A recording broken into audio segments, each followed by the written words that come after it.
Hello everyone, welcome back to Cars and Coffee. We are officially in the summer months, starting with June, which means we have plenty of clear sky, gorgeous, if not hot days, and plenty of phenomenal cars on display.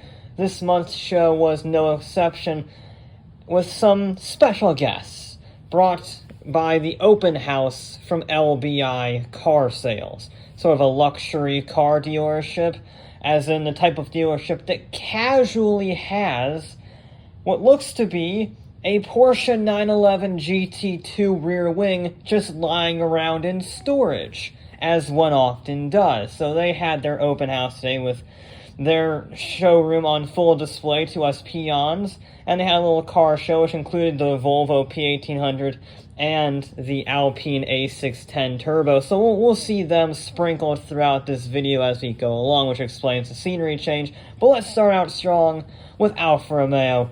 We had the Spider and the even more gorgeous Montreal. Seriously underrated car, looks phenomenal, super aggressive, yet also super Italian. Continuing on with the super aggressive theme, we had the Lamborghini Countach 5000 QV with both going doors up. A Diablo, just a normal one, but in beautiful ice white with one door up. And we had a Murcielago SV with none of its doors up, thereby being the boring one out of the incredibly exciting Lamborghini trio, even if it's the last to use the old school V12. Moving on to Ferrari, because these do have the other Italian supercar manufacturer, with the Dino, with the gorgeous 365 GTC 4. Fantastic red on that. Really love that dark red, sort of candy red on it. And the styling ain't bad either from Pininfarina. Also, we have plenty of other Ferraris that I've seen before, like the Testarossa with one mirror, or the 550 Spider this time around, and even a 456 GT. Kind of an underrated Ferrari, certainly not as good as the 365 GTC4, but a proper nice car in its own right, make no mistake. And let's move on to the Germans with the Volkswagen Thing, because calling it the Kubelwagen would be way too complicated for us Americans.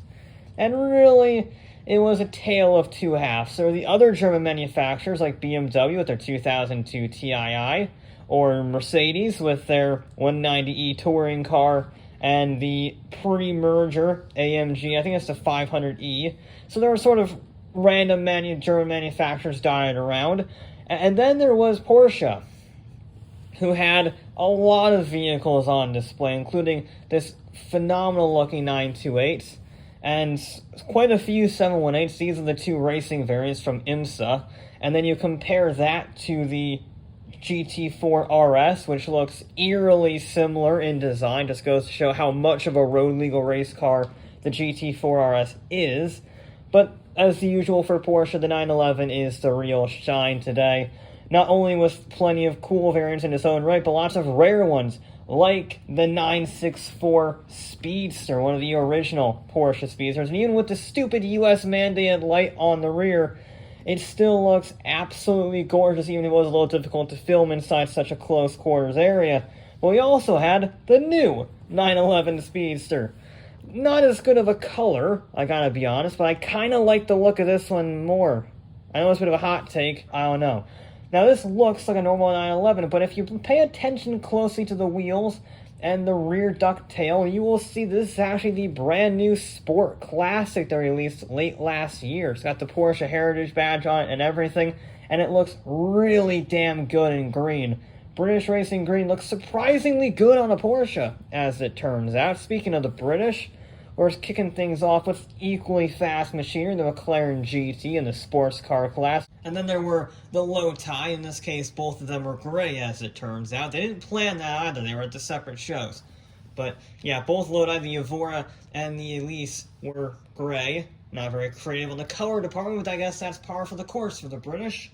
And there were some more oddballs, shall we say, like this thing I've never seen before, or the Defender 90. And if you want to be a little more comfortable in your open-top cruising, you go for a Rolls-Royce Dawn, because I guarantee you, I bet my life that a Rolls-Royce Dawn is more comfortable than a Land Rover Defender 90. And those are not the only British cars. You can experience the full blue sky in. There's plenty of triumphs like the Spitfire, like the TR8 in proper British racing green.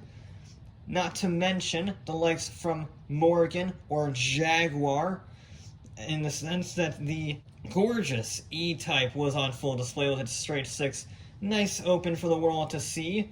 Or more vintage, even more vintage than the E-Type, we had a genuine SS100 from Coventry, it wasn't a replica, and the stunning XK120 Roadster. It looks beautiful, and just like the Morgan, just because it was the fastest production car in the world doesn't mean it wasn't held together by a belt.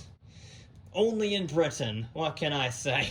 But we move on to the Japanese, and this was sort of a mixed bag, to be honest. Lots of fast vehicles, lots of quirky vehicles, like the Honda Prelude, for example.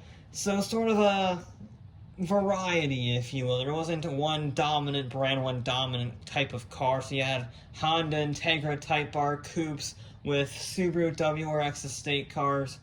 I mean, it was sort of all over the place. Toyota MR2 with the W10 first generation, looking nice and clean for a change. This was a Lexus GS, as we know, and it's called a Toyota in Japan, and it has a proper 2JZ in it. Yeah, a four-door sedan with a 2JZ is not what I was expecting, but probably a very fast car if you get it right. Now, this is really interesting. I had to Google what this was. It's a Japanese kit car with a Suzuki Inline 4 in it. Never seen one of these before. Came out in the 90s. It's not very common, as you would imagine, and it's definitely bare bones.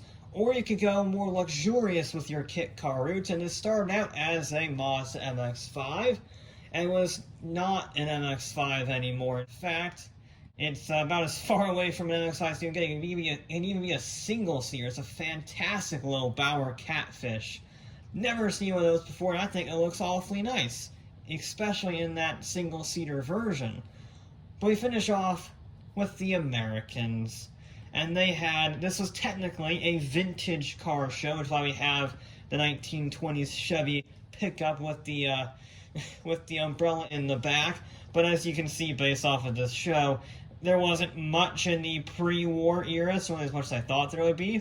Not that I'm complaining, the AMC Eagle and the AMC Pacer X are both glorious vehicles in their own right, but I wouldn't exactly call them vintage in the pre-war definition, as I was led to believe from the promo. But hey, they're great cars nonetheless. No one's going to ever see me complain about a Superformance 427 Cobra or a genuine Shelby GT500 KR convertible.